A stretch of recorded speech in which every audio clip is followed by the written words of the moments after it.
Hello everyone, welcome back to the channel. I am Madcapper and this is another video on Raid Shadow Legends and another in our series of I Built Them So You Don't Have To.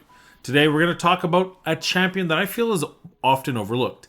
I wouldn't say he's underrated. I don't think anyone really says he's bad, but what happens is with the meta being a lot about buff stripping and debuffs and buffs and all these over-the-top champions and hard-hitting damage dealers and the meta tends to overlook these support champions that just help survivability because he doesn't have a turn meter increase or some sort of mechanic that takes away their buffs, although he does, but no one ever thinks of it because it's on a very high cooldown and it's only a one turn reduction. He's not as top tier and he's certainly not in the meta, but for those of you who are early to mid game and are looking for a progression champion, or if you're struggling in faction wars, look no further than my next champion on this series, Thenasil. Thenasil is a Force Affinity Epic High Elf support-based champion. His stats, 17,835 HP, attack 991, not a big deal. Defense 1123, a little low, but still definitely usable. Speed of 105, which is absolutely great. I love seeing champions with this high speed in the Epic realm. Crit rate, crit damage resist, irrelevant. Now let's talk about his abilities. He's got an aura, which is an ally resist in dungeons. We're going to show you how you can use this to your advantage, though typically resist is the worst aura in my opinion, especially dungeon resist. Like, there's very few times you're going to need it, but we can actually use Thenasil and show you where we can use that aura to our advantage. His A3 is attacks all enemies, decreases the duration of enemy buffs by 1 turn. This is a pretty strong ability. If you don't have a better debuffer, or stripper, then this champion can slot into that role. It is not as impactful as many of the others, unfortunately, but it will do in a pinch. And of course, he has his A2, which we'll talk about next, which can help you survive. So definitely early arena, mid arena, you can probably use this champion. I wouldn't recommend it for farming gold for. I wouldn't recommend it for pushing plat. I don't think he's strong enough of a champion. But his A2 here places a 60% increased debuff, increased defense buff on all allies for 2 turns, heals the allies by 25% of this champion's max HP, which can be down to a 3-turn cooldown, which is really great. By the way, this here down to a 5-turn cooldown, another big problem with that, way too high a cooldown. We'll get to that later. And then his A1 has a 15% chance of placing a sleep debuff for 1 turn on 1 enemy and can be booked up to a whopping 50% chance to land. So let's take a look at my build on him. We'll talk a little bit about a couple areas of the game where, due to time and effort, we're not going to have video footage on, but we'll talk about that, and then we'll show you where I actually am using him. The first place I want to talk about before I talk about how I built him is the clan boss. This champion is a great progression champion for the clan boss. He can help you get through. I've used him in Nightmare. I don't have the footage. I don't have a rebuild out for the footage, and I decided not to because the video is already going to be very long, and putting clan boss footage in there is even longer. And right now, honestly, just go to deadwoodjedi.com and pencil it in and figure out the numbers, and you can pretty much figure out any comp. So it's kind of a little less impactful for me to show you what he can do when he's not an attack-based champion. I think it's still important to do attack champions and poison champions in clan boss scenarios so you can show what they can do, but this is a champion that is more about sustainability and survivability, but it's not to the point of Valkyrie's shield or something. You're just talking about a champion that you can load a bunch of HP on and he can heal you very well. How I would use him is if you can do a 2-to-1 ratio speed team, because you don't have counterattack, or you're doing a double counterattack on a 2-to-1 ratio, something to that effect, this champion can help you not have to use lifesteal at all, because he's got a 3-turn cooldown on that A2 and it's a defense up. So just cycling through that would, in my opinion, would be very amazing. I have done a 2-key Nightmare where he was in a 4-3 ratio with Rosin, which also really helped put a lot of damage out there, put continuous attack up, or attack down, defense down, oh my god, and weaken. Plus he was healing a lot more often. Was able to 2-key Nightmare. I have not tried an Ultra Nightmare team on him, but that same team that was 2-keying could probably have done a 4-key Ultra Nightmare. I imagine that 2-to-1 ratio with a well-built Thenasil would probably be pretty cool. It would be something different in the clan boss. So if any of you want to try that, let me know in the comments down below or get a hold of me on Discord. I'd love to see your Thenasil popping off in the clan boss. The other place I'm not going to show you is the arena, and it's simply because I'm sitting in platinum right now, and this champion just is not in platinum meta. I'd love to be able to use him in a slow comp where he can heal any damage. For example, you bring him in against a hegemon with some shields to deal with that damage incoming. He goes in immunity gear, he gets a turn, heals everyone up. Plus you got the defense up to continue and sustain the fight, and then you got a nuker and a debuffer to go.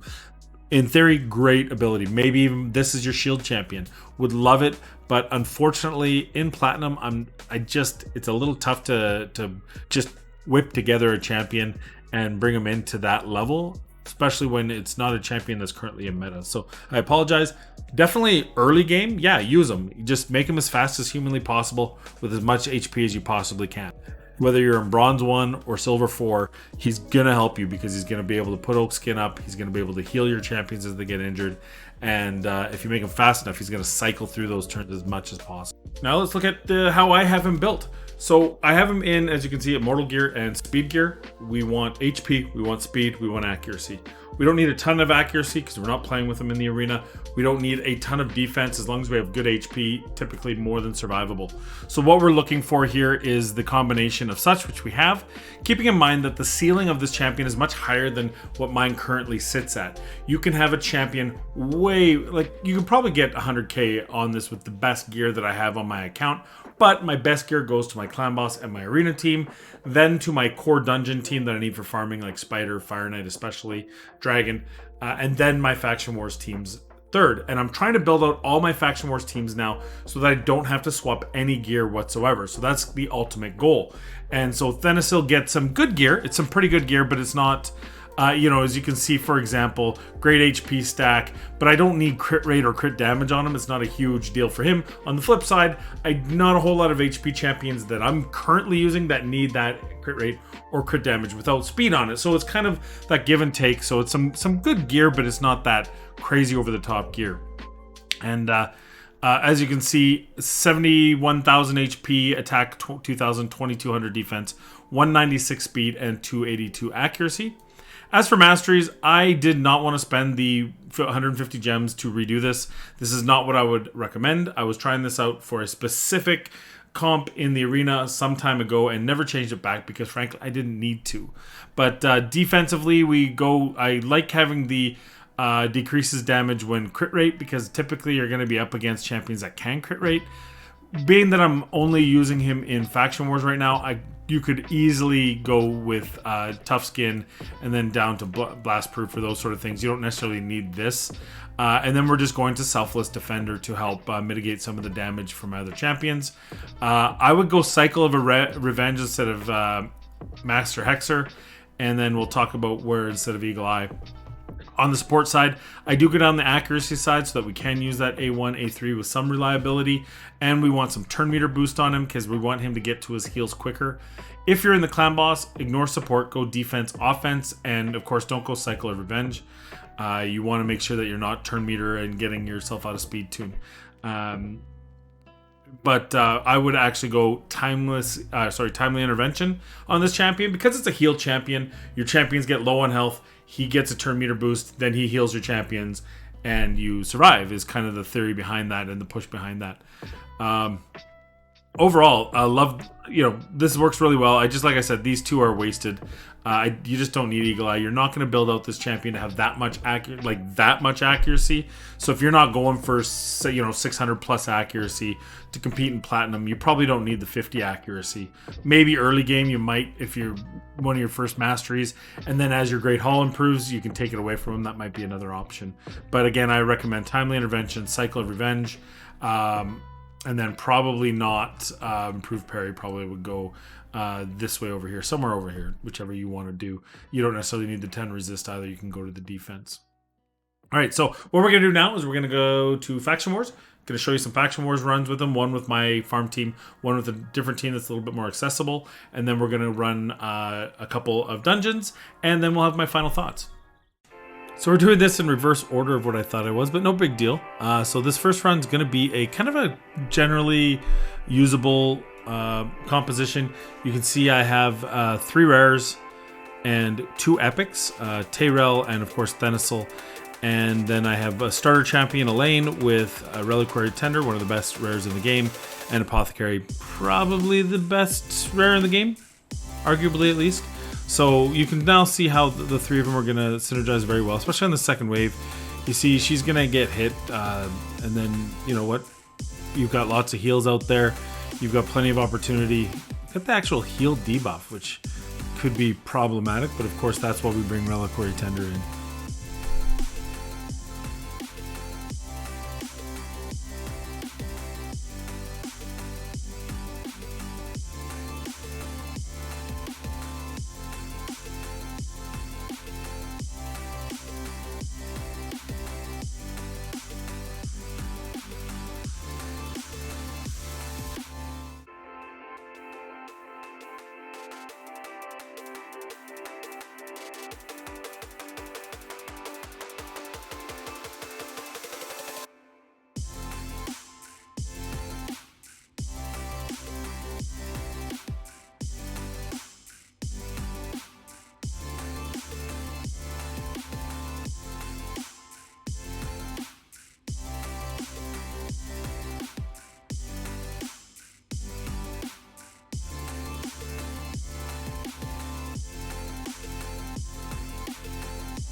And of course, as we wind down here, you can see level 20, 5-star, pretty simple.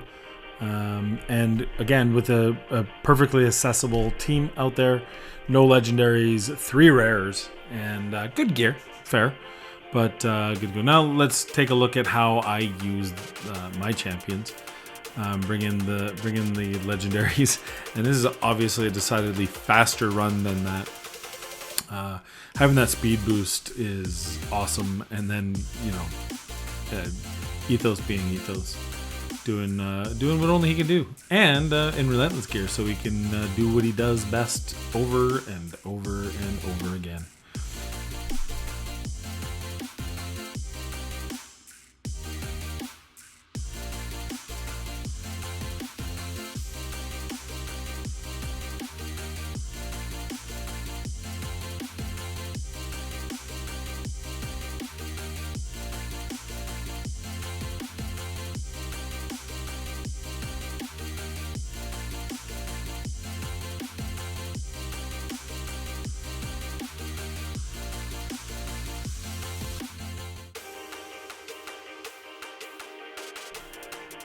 And there we go, of course, an easy 1 minute High Elf 20 farm.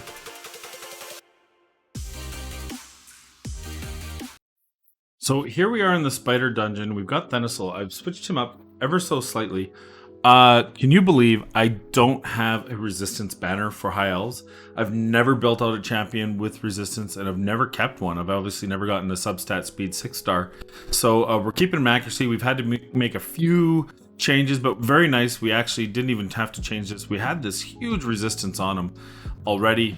So that's always a nice piece. And then we just added a resistance set here with the resistance chest. So that's always a nice couple speed there. So we don't lose too much speed here. A little slower speed than I'd like, but still going to work for what we need, I think.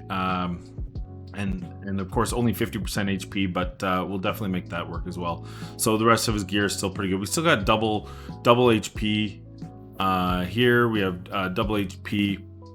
We don't have double HP here. We have accuracy. I wonder if I have better there. Probably don't need to worry about it, but let's give it a look anyway.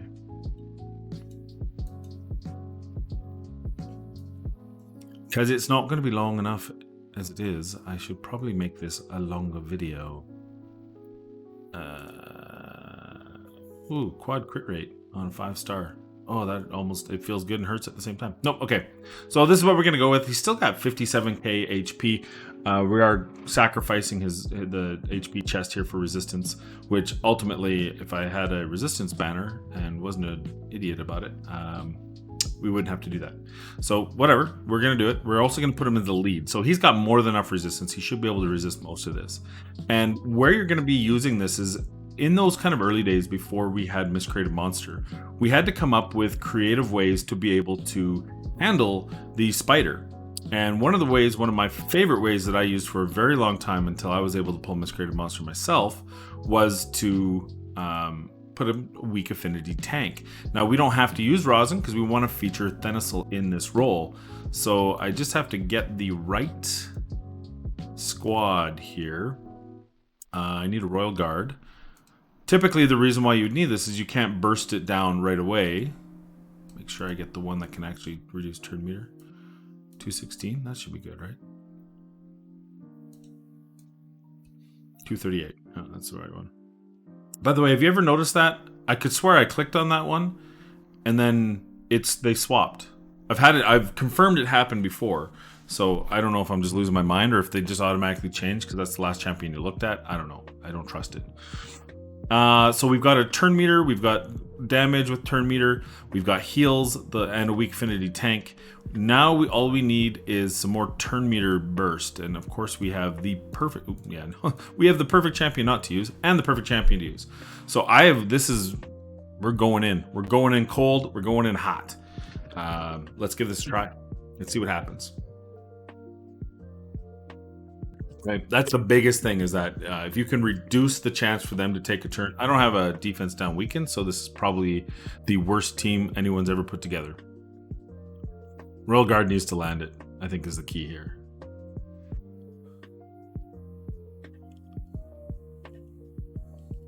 Right, see, it's nice because he's resisting those. Biggins really nice at controlling spiders because he does have a decreased turn meter. Land it. There we go. So that's good. Playing a bit of a gamble there. We could always manual to make him do that first round, but what fun is that, right? We also have a stun set on Biggin and on Sylar, so that's going to help again control these spiders. The more you can avoid spiders going, the better. Now the oak skin, it's only going to help him better. Again, so far nothing landing. He's losing a little bit of health, but we're not too worried about it. He's got a three turn turnaround. It would be better if he were faster. I would love to have him at about 250 speed so he can just cycle through a lot quicker. But because we have so much control here with the different champions we're using, I think we're going to be more than okay. Like I said, I mean, the spider hasn't even gone yet. But this is how this weak affinity tank works, right? We just got to hope he lives here. Stun some champs.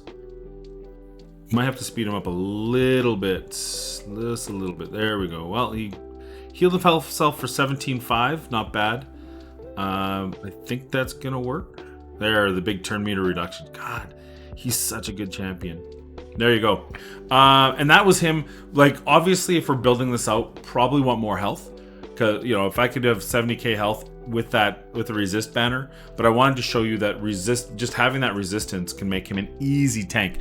I played that with a very weak Thenasil and we were still able to do it.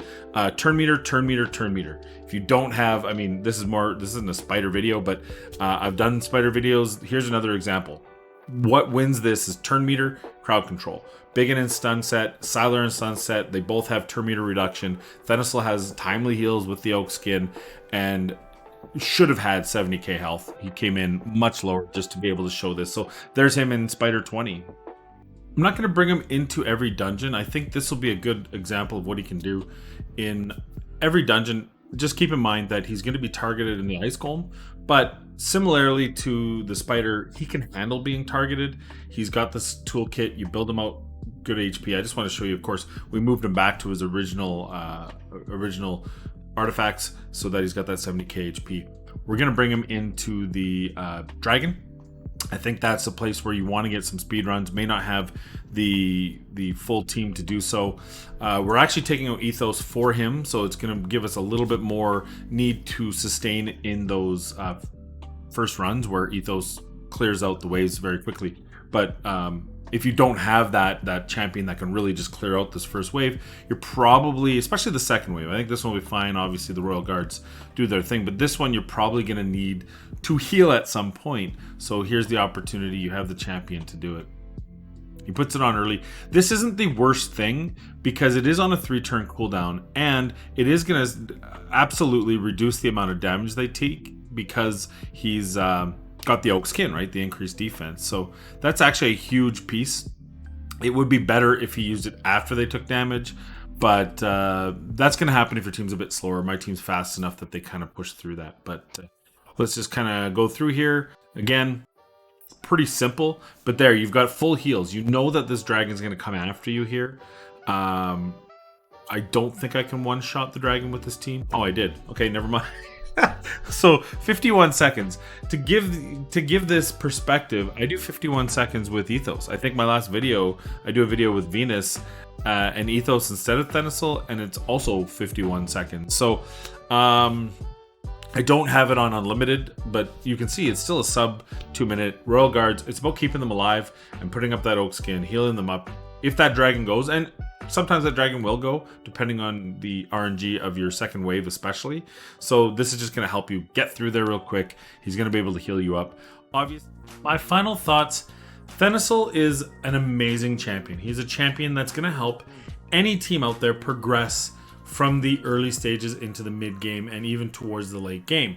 And the best part about it is if you invest upon this champion, he's not the first champion I've said this about, but as you progress through and no longer in the need of a healing champion, speed runs in dungeons, for example, then you can transition Thenasil into faction wars. And I mean, today High Elves is my best faction, and yet I still use him for a sub 1 minute run in faction wars. So absolutely usable all the way through, and very little problem using him even now, and could probably insert him into many different needs if I needed to, for, you know, give him a try in the arena. Maybe we'll do an arena follow-up, so underrated champions in the arena or something crazy like that, when I have more silver and time to be able to kind of push around with that. And then maybe in the new year we're gonna do some funky clan boss scenarios as well. But overall, love the champion. I still think there's some opportunity to change this champion and make this champion more mainstream for everybody. And the first thing I would do is change the HP to 19.8. I'll give him 2,000 extra HP base. I think this is too low for a champion that heals based on his own HP. That is a huge detractor for me on Thenasil, is that his HP is so low. The second thing I would recommend, I have no problems with the aura. Not every aura can be good, and as we showed, this aura can actually work to your advantage. Wither, I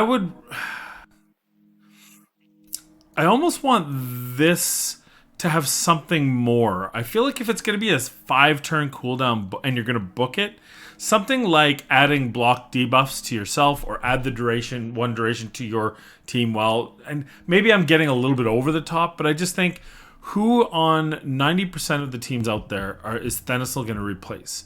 It's only a 1 decreases duration of all enemy buffs by 1 turn. So a lot of the times that's not a huge thing, right? There's a lot of 2-turn buffs out there. So what's it going to do?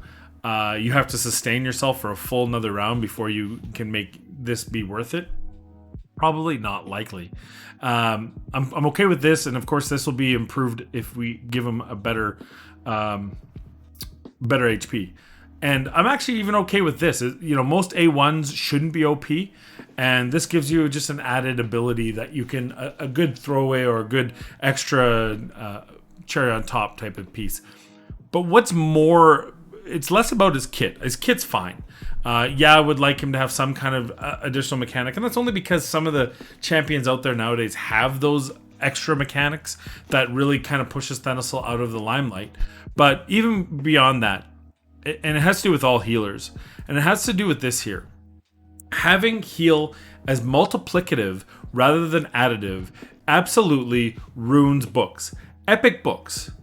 If this didn't have a cooldown, I wouldn't spend a dime in it, because epic books are not free. They're difficult to get, even now, even with all the changes. They're difficult to get. I am building epic champions on a weekly basis, and I'm trying not to spend a ton of money to do that. And it's very difficult when you have stuff like this, where I'm putting 4 books to get to the cooldown, and 3 of those books are wasted. A +5 on his health is... Okay, so what are we talking about? I got him to 70,000, so you're looking at 21,000 heal. 20, right? And then 21,000 heal, so that's 1,050 extra heal. So that's 2,000... 4,000 extra heal on 3 books. Is that? I think I got the extra right. 20% of that is about 4,000 extra heal. 4,000 heal is not a lot, and I don't think it's impactful enough to spend the 3 books. And it's even worse on masteries with those that 5% and the 10% and the 15 that are the second 2 are conditional to the amount of HP or whether they're frozen. Those sort of things. I just think that. For a champion that knows about heals, I would rather this be a multiplicative value.